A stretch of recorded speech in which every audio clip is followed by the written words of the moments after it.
राज तुम्हारा नहीं चलेगा, नहीं चलेगा। वोट हमारा, राज तुम्हारा नहीं चलेगा, नहीं चलेगा। वोट हमारा, राज तुम्हारा नहीं चलेगा, नहीं चलेगा।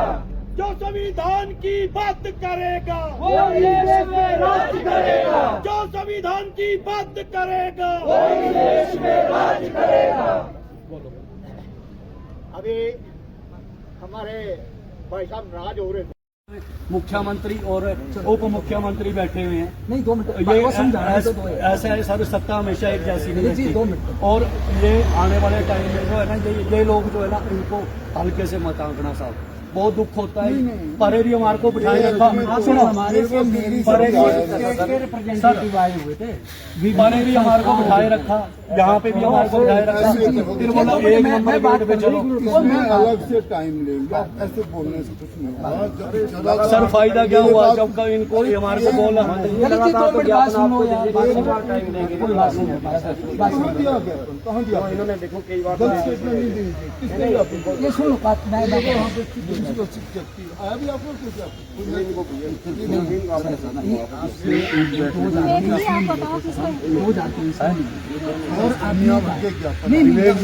और विवेक जी आपने क्या बोला? बड़े लोग मतलब आप जो मंत्री भेजे आपका कोई काम नहीं है। विवेक जी आपका तो मैसेज मिला था, लगे भी क्या आपने किसको मैसेज दिया था? तो बात करना दो यार, करना मैं विवेक जी आप ये बोलो, मैसेज किसको दिया था आपने? क्योंकि डिप्टी सीएम से मिलेंगे आप। चलो कोई बात। अच्छा 2 मिनट यार, कौन है 2 मिनट एडमिनिस्ट्रेशन के हो? आपसे सर 2023 सुन लो यार। अब नेकी साहब से मिले आपसे, आपने कहा कि जितने ये कानून बनाने की बात कर रहे हैं जो आपके मैनिफेस्टो में है, पार्टी के 14वें नंबर पॉइंट पे है ना जी, वो हम कह रहे हैं कि जो कांग्रेस पार्टी ने चुनाव। नमस्कार दर्शकों, बीटीवी में आपका स्वागत है। साथियों, आज हम आपके सामने एक ऐसा विश्लेषण करना चाह रहे हैं कि क्या बहुजन आंदोलन और धरना प्रदर्शन करने के लिए तैयार हो चुका है? क्या बहुजन आंदोलन और धरना करने के लिए इतना परिपक्व है कि धरना और आंदोलन से अपने अधिकारों को छीन सकता है, अपने अधिकारों को ले सकता है, सरकारों पर दबाव बना सकता है? दर्शकों, 5000 सालों से गुलाम वो मानसिकता,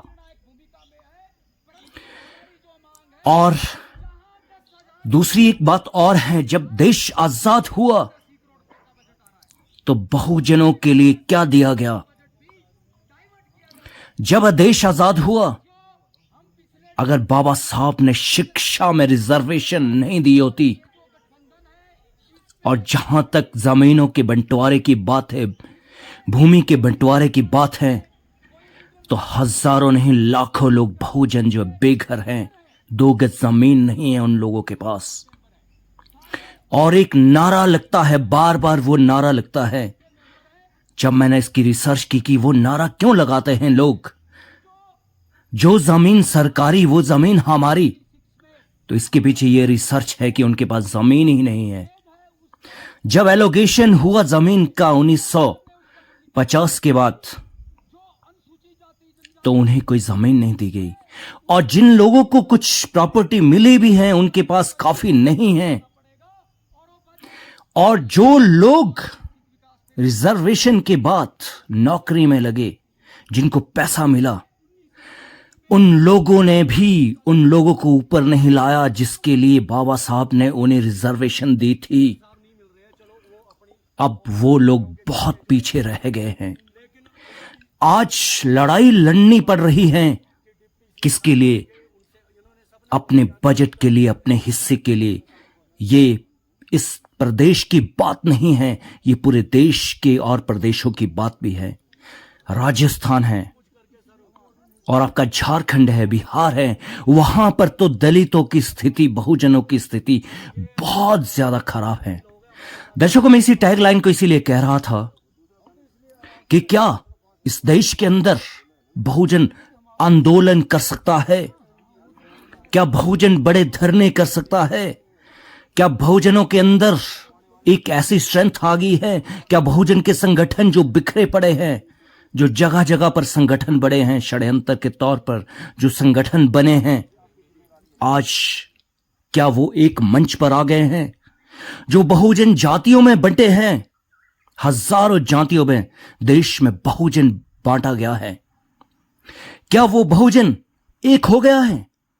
क्या बहुजन एक मंच पर आ गया है? क्या उनकी इतनी हजारों तरह की विचारधारा, क्या वो एक हो गई है? क्या वो एक साथ इस देश में चलेंगे? क्या वो एक साथ इस देश में वोट करेंगे? दर्शकों, अगर ये सपना संभव हुआ तो सत्ता तक जो बहुजन है जरूर पहुंचेगा, और जो कानून बनना चाहिए, जिस हिस्से की बात ये लोग कर रहे हैं, वो जरूर मिलेगा। दर्शकों, मैं इसीलिए छोटा सा विश्लेषण आपके लिए ये वीडियो मैंने थोड़ा सा डिले करके डाला है कि इस देश के अंदर क्या बहुजन आंदोलन और धरने के लिए तैयार हो गया है?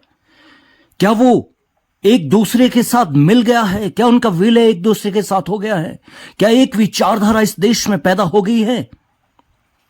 इस पर आप जरूर कमेंट दीजिए, इस पर आप जरूर विचार करिए, और इस स्ट्रीम को ज्यादा से ज्यादा शेयर करिए।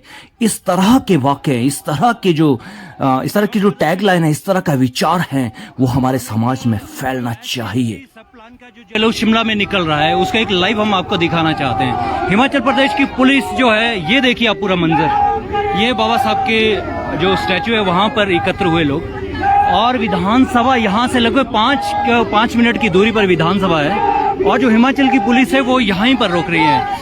और हिमाचल पुलिस की नाकामी ये है कि हिमाचल पुलिस वालों ने कि महिलाओं को आगे कर रखा है, और ये देखो आप धक्का मुक्की हो रही है सारी, ये देखिए आप, ये देखिए, और महिला पुलिस को आगे लगा रखा है, कांस्टेबल को, और कोई बैरिकेड्स नहीं है, बिल्कुल हाथापाई हो रही है। ये देखिए आप लाइव पिक्चर्स देखिए लाइव।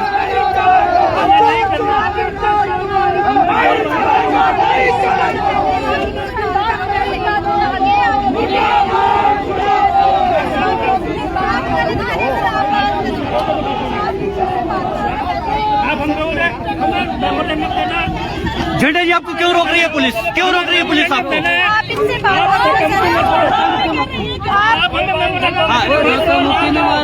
पुलिस क्यों रोक रही है? क्यों रोक रही है पुलिस?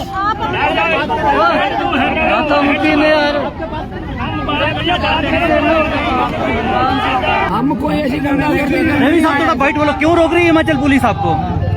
वो हमने तो परमिशन ली है कि अच्छा। हम शांतिपूर्ण तरीके से हाँ। अपनी रैली निकाल रहे हाँ, हैं, और हमने परमिशन ली है कि हम मांग पत्र देंगे वहाँ। अच्छा।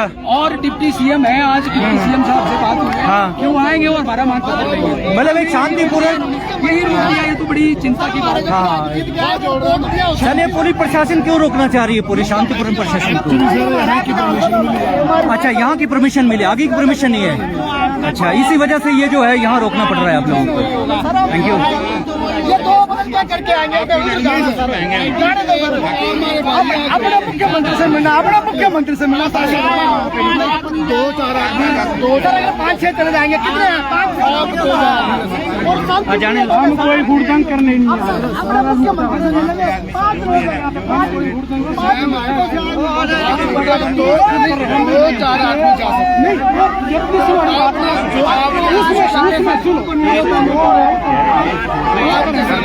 एसोसिएशन का मेन आदमी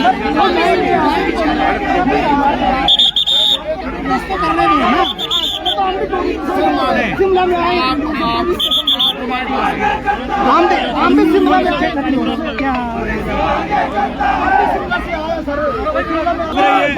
अनुसूचित जाति के अधिकारों को शोषण करने वाले लोग हैं। वो जो हमारे 17 विधायक बैठे हुए हैं, वो गहरी नींद में विधानसभा में सोए हुए हैं। हमारे प्रदेश का अनुसूचित जाति समाज यहाँ पर अपने विधायकों से मिलने आया है, प्रदेश सरकार से मिलने आया है, लेकिन हमारे को रोका जा रहा है, पुलिस को आगे किया जा रहा है। बहुत बढ़िया, बहुत बढ़िया, आपका हम आपको मुबारकबाद देते हैं, आप जरूर कामयाब होंगे। रवि जी, हम कामयाब कहाँ होंगे? जो संविधान की रक्षा करने वाले हमारे विधायक हैं वो गुलाम बने पड़े हैं वहाँ पर बैठे हुए हैं विधानसभा में। उनको ये नहीं पता कि यहाँ पे हमारे लोग आए हैं, यहाँ संख्या देख रहे हैं। हम ये तो अभी कुछ भी नहीं है, अभी ये 10 दिन में 5 दिन में किया गया रोष है, ये तैयारी है। अगर ये हाल रहा तो आने वाले टाइम में हम सीधा विधानसभा की ओर बढ़ेंगे और सचिवालय की ओर बढ़ेंगे। सड़कें ये तो हमारे साथ गदर पार्टी के अध्यक्ष श्री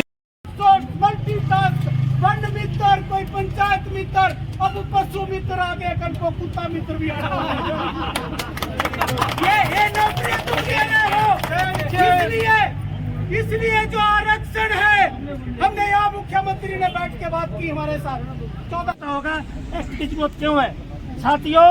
अपने इंडियन कॉन्स्टिट्यूशन की सेक्शन 64 के अंतर्गत हर स्टेट को ये मतलब निर्देश है, यहाँ पर स्टेट में पॉपुलेशन के आधार पर आप बजट एलोकेट करेंगे जिसका सामाजिक, शैक्षिक और आर्थिक समानता आने के लिए काम किया जाएगा। वो सरकारें, प्रदेश सरकारें बखूबी कर रही है। जैसे कि जगत आजाद जी ने कहा, हमारी पॉपुलेशन जो है सेंसस 2011 के अनुसार 25.9% के हिसाब से बजट एलोकेट करती है। वो भी अगर आप पूरे बजट के परसेंटेज को निकालेंगे तो 4.7% बनता है।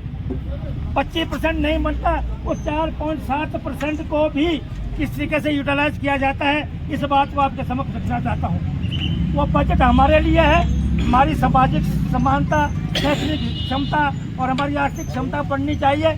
उस बजट को कैसे यूज किया जाता है, मैं हिमाचल प्रदेश की बात करता हूँ।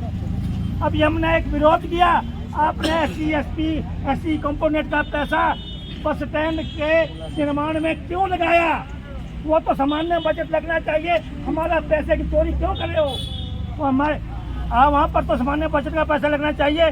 तो उत्तर ये मिला कि बस स्टैंड में तो शेड्यूल्ड कास्ट के लोग भी जाएंगे।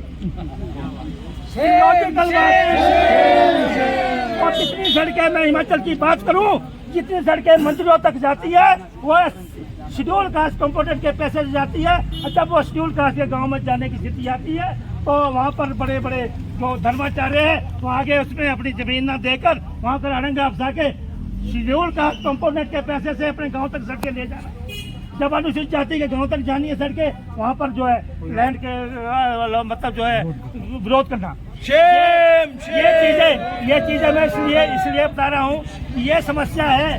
ये समस्या होने की वजह से हमारे खाते में और हमारे लिए जो बजट एलोकेट होता है प्रॉपर यूटिलाइज नहीं हो रहा।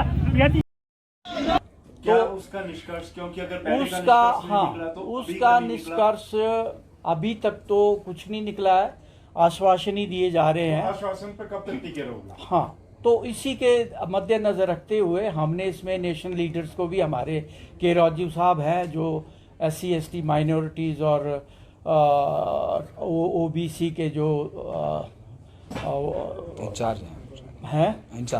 इंचार्ज हैं इस भारत के, और राहुल गांधी जी के एडवाइज़र भी हैं, उनसे भी दिल्ली में मिले।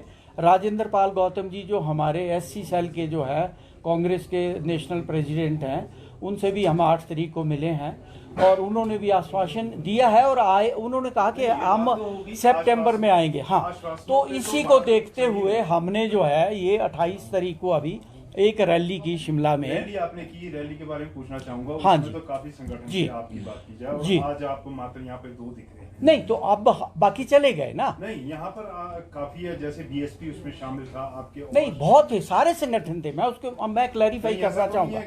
नहीं, मैं आपको उसमें क्लैरिफाई करना चाहता हूँ कि 28 तारीख को जब ये हमारा हुआ तो उसमें हमारा ये सांकेतिक धरना था और इसमें 32 जो हमारे संगठन इसमें जुड़े, जो यूनिट जुड़े हुए हैं, उसका जो संगठन बना हुआ है उसके डेलीगेट्स आए हुए थे, सिर्फ डेलीगेट्स थे और उन्होंने ये सारा प्रक्रिया किया। उसके बाद हमने धनीराम शांडिल जी के द्वारा जो है वो CM को ज्ञापन भी दिया है उसमें। उसके बाद हमारा ये कोई इसका वो नहीं था कि हमने प्रेस कॉन्फ्रेंस यहाँ करनी है, ठीक है।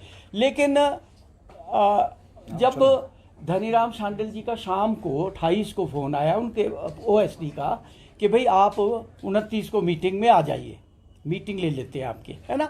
तो हम मीटिंग में 29 तारीख को, मतलब कल हम वहाँ गए तो वहाँ अपने शांडिल साहब थे और उनके प्रिंसिपल सेक्रेटरी थे जो सोशल एम्पावरमेंट के हैं, और डायरेक्टर सोशल एम्पावरमेंट के जो ऑफिसर थे एडिशनल डायरेक्टर लेवल के वो थे।